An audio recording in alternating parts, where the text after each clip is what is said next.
Sourate 68, la plume. Au nom de Dieu, le tout miséricordieux, le plus miséricordieux.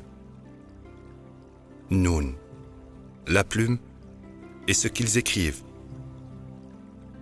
Tu as atteint une grande bénédiction de ton Seigneur, tu n'es pas fou. Tu as atteint une récompense qui est bien méritée.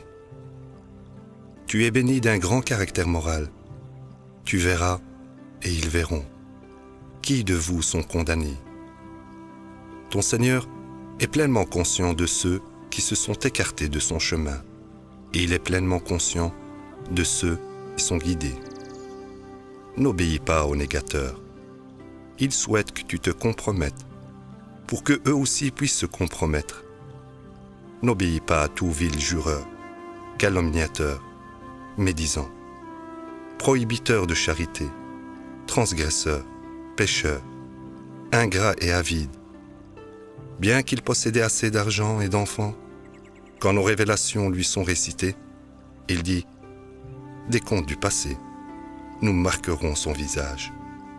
Nous les avons testés comme nous avons testé les propriétaires du jardin, qui juraient qu'ils en feraient la récolte au matin. Ils étaient si absolument sûrs. Une tempête de passage venant de ton Seigneur passa dessus, alors qu'ils étaient endormis. Au matin, il était à nu. Ils s'appelèrent le matin. Allons faire la moisson. En chemin, ils se confièrent les uns aux autres qu'à partir de ce moment-là, aucun d'entre eux ne serait pauvre. Ils étaient si absolument sûrs de leur récolte. Mais quand ils le virent, ils dirent « Nous avions tellement tort. Maintenant, nous n'avons rien. » Le juste parmi eux dit « Si seulement vous aviez glorifié Dieu. » Ils dirent « Gloire à notre Seigneur, nous avons transgressé. » Ils commencèrent à se blâmer les uns les autres. Ils dirent « Malheur à nous, nous avons péché.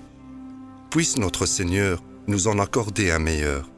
Nous nous répentons auprès de notre Seigneur. » Telle fut la rétribution, mais le châtiment de l'au-delà est de loin pire, si seulement ils savaient.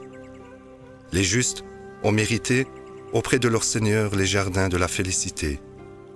Devrions-nous traiter les soumis comme les criminels? Qu'est-ce qui ne va pas avec votre logique? Avez-vous un autre livre auquel vous vous conformez? En lui trouvez-vous tout ce que vous voulez? Ou avez-vous reçu des assurances solennelles de notre part qui vous accordent tout ce que vous voulez le jour de la résurrection? Demande-leur, qui vous garantit ceci? Ont-ils des idoles? Que leurs idoles les aident s'ils sont véridiques. Le jour viendra où ils seront exposés, et il sera exigé d'eux de se prosterner, mais ils en seront incapables. Avec leurs yeux baissés, l'humiliation les couvrira. Ils étaient invités à se prosterner lorsqu'ils étaient sains et saufs. Donc, laisse-moi m'occuper de ceux qui rejettent ce hadith. Nous les bernerons, d'où ils ne s'apercevront jamais. Je leur donnerai suffisamment de liberté. Mon stratagème est redoutable. Leur demandes-tu de l'argent, de sorte qu'ils soient accablés par la charge financière? Connaissent-ils le futur? L'ont-ils fait enregistrer? Tu persévéreras avec constance dans l'exécution des ordres de ton Seigneur. Ne sois pas comme Jonas, qui appela de l'intérieur du poisson.